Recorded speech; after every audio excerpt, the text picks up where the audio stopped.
जय हिंद। नमस्कार साथियों आज के इस वीडियो में हम लेकर आए हैं लूसेंट का सामान्य ज्ञान का सेट नंबर 1। और हम लूसेंट का टोटल ऑब्जेक्टिव क्वेश्चन कराएंगे सेट बाय सेट। अगर आपको लूसेंट का ऑब्जेक्टिव क्वेश्चन का हर ऑब्जेक्टिव सेट का करना है तो मेरा सेट टोटल देखना।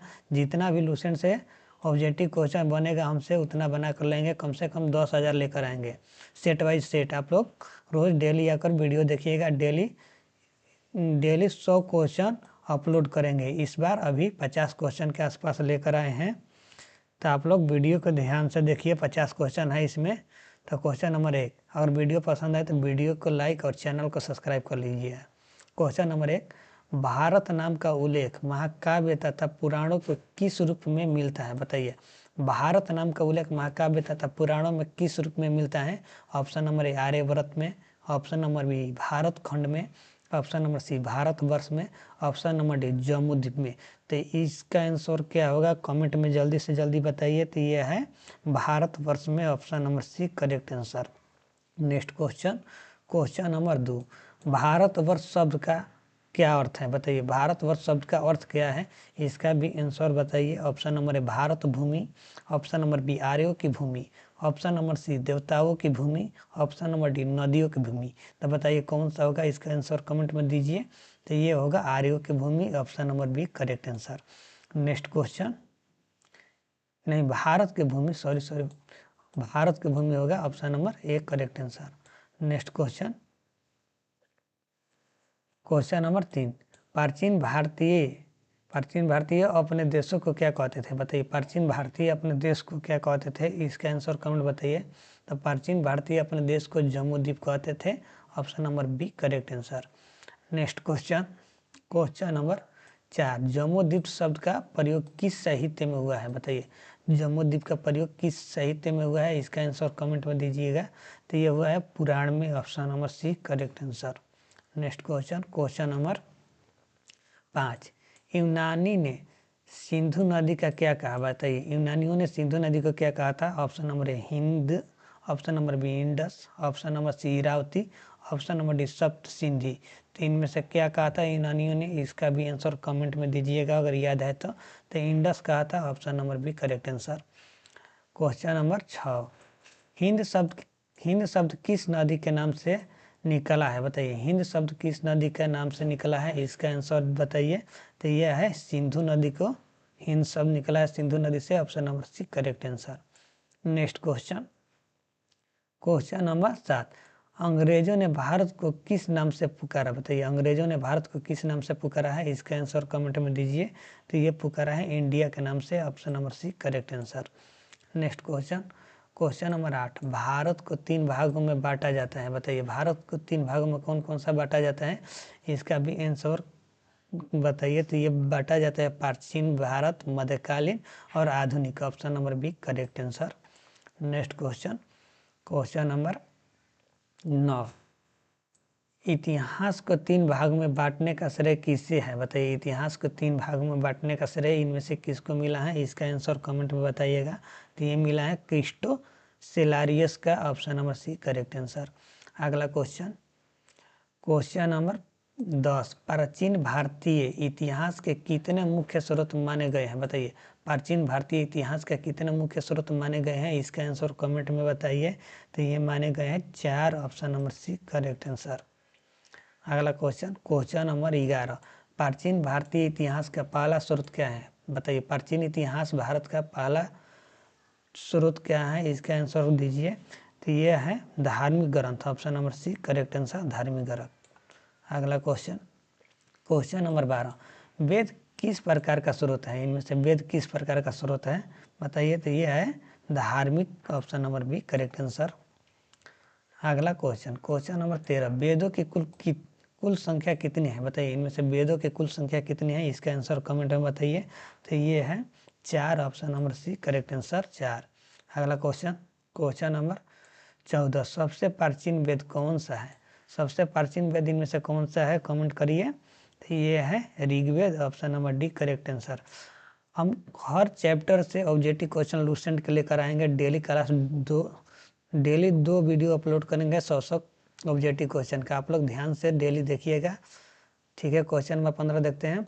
ऋग्वेद में कुल कितने मंडल है बताइए, ऋग्वेद में कुल कितने मंडल है, इसका आंसर कमेंट में बताइए। तो ये है 10, option number C correct answer 10। अगला क्वेश्चन, क्वेश्चन नंबर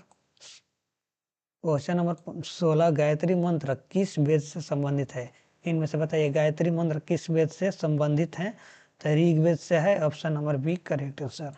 अगला क्वेश्चन, क्वेश्चन नंबर 17, सामवेद का संबंध किससे है, सामवेद का संबंध किससे है, इसका आंसर कमेंट में बताइए। सामवेद का संबंध है संगीत से, option number C correct answer. अगला question, question number 18, Rigveda Rigveda में किसका वर्णन है, इनमें से ऋग्वेद में किसका वर्णन है, इसका आंसर कमेंट में करिए। तो ये है यज्ञ विधि का, option number B correct answer यज्ञ विधि का है। अगला क्वेश्चन, क्वेश्चन नंबर 19, अर्थवेद में किस विषय का वर्णन मिलता है, अर्थवेद में किस विषय का वर्णन मिलता है, इसका आंसर बताइए। तो अर्थवेद में मिलता है रोग और टोना का, ऑप्शन नंबर सी रोग और टोना करेक्ट आंसर। अगला question, question number 20, question number 20, ब्राह्मण ग्रंथ किससे संबंधित है बताइए, ब्राह्मण ग्रंथ किससे संबंधित है, इसका आंसर कमेंट करिए। तो ये संबंधित है यज्ञ की व्याख्या से, ऑप्शन नंबर बी यज्ञ की व्याख्या से। अगला क्वेश्चन, क्वेश्चन नंबर 21, उपनिषदों का मुख्य विषय क्या है बताइए, उपनिषदों का मुख्य विषय क्या है। तो उपनिषदों का मुख्य विषय है आत्मा और ब्रह्म, option number B correct answer. Next question, question number 22, वेदांगों की संख्या कितनी है, वेदांगों की संख्या कितनी है। तो वेदांगों की संख्या है 6, option number C correct answer. अगला क्वेश्चन, क्वेश्चन नंबर 23, निम्नलिखित में से वेदांग नहीं है, इनमें से कौन सा वेदांग नहीं है, इसका भी आंसर कमेंट में दीजिए। तो निम्नलिखित में से वेदांग और वेद नहीं है, option number D correct answer. अगला क्वेश्चन, क्वेश्चन नंबर 24, वेदांग कल्प किससे संबंधित है बताइए, वेदांग कल्प इनमें से किससे संबंधित है। तो ये संबंधित है यज्ञ विधि से, option number B correct answer. अगला क्वेश्चन, क्वेश्चन नंबर 25, वेदांग निरुक्त का संबंध किससे है, इनमें से वेदांग निरुक्त का संबंध किससे है, इसका आंसर कमेंट करिए। तो ये संबंध है शब्दों का अर्थ से, option number B correct answer. अगला क्वेश्चन, क्वेश्चन नंबर 26, रामायण के रचयिता कौन है बताइए, इनमें से रामायण का रचयिता कौन है। तो वाल्मीकि हैं, option number B correct answer. अगला क्वेश्चन, क्वेश्चन नंबर 27, महाभारत के रचयिता कौन माने जाते हैं, इनमें से महाभारत का रचयिता कौन माने जाते हैं। तो वेद व्यास माने जाते हैं, option number B correct answer. हर चैप्टर से लेकर आएंगे, ये चैप्टर 4 पहला चैप्टर और दूसरा चैप्टर से लेकर आए हैं, ठीक है। अगला क्वेश्चन, अगला बार से चैप्टर का नाम लिखेंगे। क्वेश्चन नंबर 28, महाभारत के किस युद्ध का वर्णन है बताइए, महाभारत के किस युद्ध का वर्णन है, इसका भी आंसर कमेंट में दीजिए। तो ये है कुरुक्षेत्र युद्ध का, option number C correct answer Kurukshetra युद्ध का। अगला क्वेश्चन, क्वेश्चन नंबर 29, पुराणों की कुल संख्या कितनी है, पुराणों की कुल संख्या कितनी है बताइए। तो पुराणों की कुल संख्या 18 है, option number C correct answer. अगला क्वेश्चन, क्वेश्चन नंबर 30, पुराण किस प्रकार का स्रोत है बताइए, पुराण किस प्रकार का स्रोत है। तो पुराण धार्मिक स्रोत है, option number B correct answer.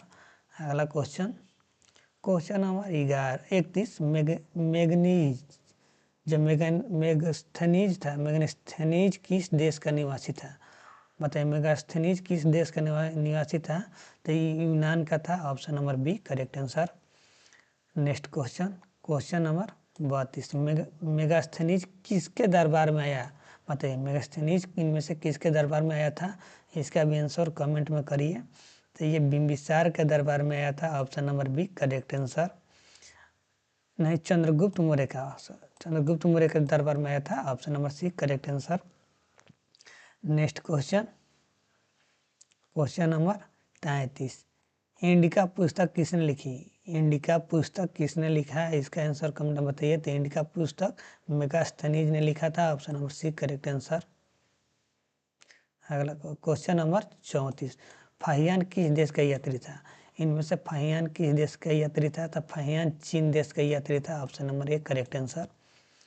Question number 35, Hiuen Tsang Bharat किस शासक के समय आया था, हेंगसांग भारत किस शासन के समय में आया था?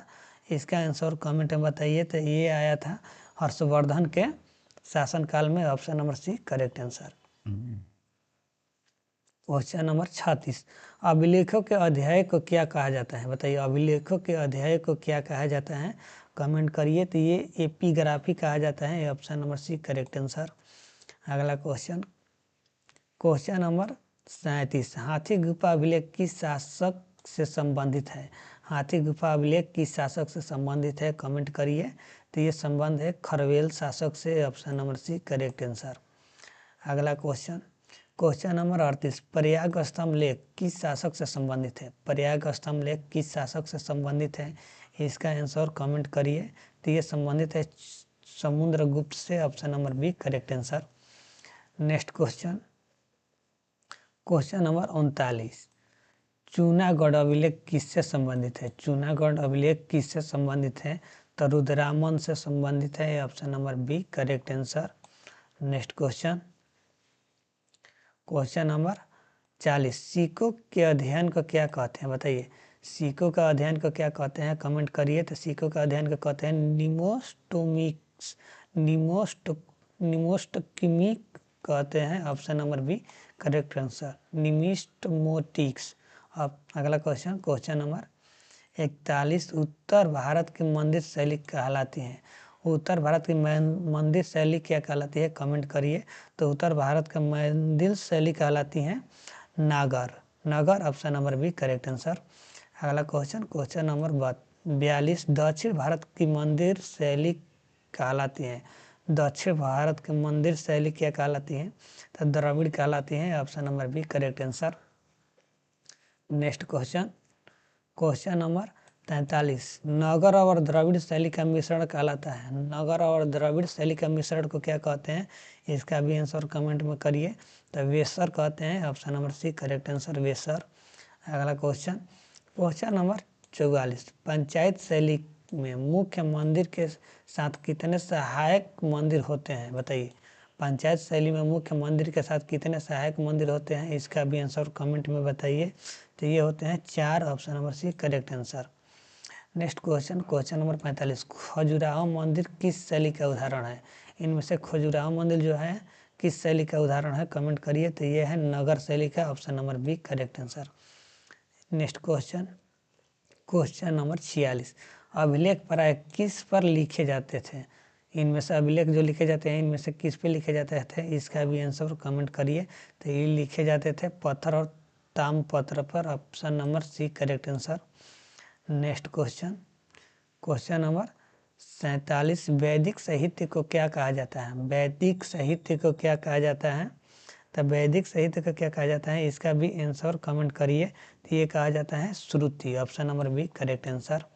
Next question, question number 48, Brahmana ग्रंथ किस वेद से जुड़े होते हैं? ब्राह्मण ग्रंथ किस वेद से जुड़े होते हैं? इसका भी आंसर कमेंट करिएगा। तो ये जुड़े होते हैं प्रत्येक वेद से। Option number B correct answer. Next question, question number 49, सबसे प्राचीन साहित्य स्रोत कौन सा है? सबसे प्राचीन साहित्य स्रोत कौन सा है इनमें से? इसका भी आंसर कमेंट करिए। तो ये स्रोत है वेद से। Option number C correct answer. Next question, question number 50, प्राचीन भारतीय इतिहास के अध्ययन का मुख्य आधार क्या है? प्राचीन भारतीय इतिहास का अध्ययन का मुख्य आधार क्या है? इसका भी आंसर कमेंट करिए। तो यह है साहित्य अभिलेख सीके। साहित्य अभिलेख के सीके। Option number C correct answer. अगर वीडियो पसंद आया है तो वीडियो का लाइक और चैनल को सब्सक्राइब करें। हम अगला बार सेट नंबर 2 लेकर आते हैं। उसमें क्वेश्चन ज़्यादा से ज़्यादा मैक्सिमम रहेगा और हर चैप्टर बाई और चैप्टर का नाम लिखेंगे साथ में। उसके बाद हर चैप्टर से ऑब्जेक्टिव क्वेश्चन बना कर लेकर आएंगे। और वीडियो पसंद आया तो वीडियो को ज़्यादा से ज़्यादा शेयर करिए। जय हिंद।